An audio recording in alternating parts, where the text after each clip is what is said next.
All right, I'm gonna do this one for you. This is a song that I wrote for a big hero to me, and hopefully the name is familiar to some of you. He's a man by the name of Oliver Schroer, and Oliver was this.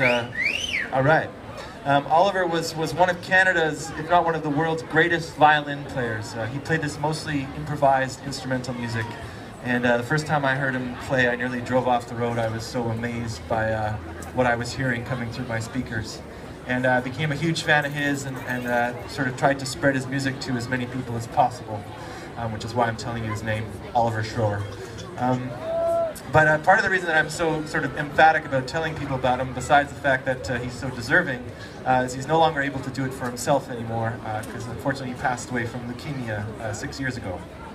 But before he died, he decided that he was going to play this one final show that he decided he wanted to call Oliver's last show on his tour of this planet. And he put up posters all over Toronto that said exactly that, and he ended up selling out Trinity St. Paul's Church, not too far from here, one of the most beautiful venues in our city.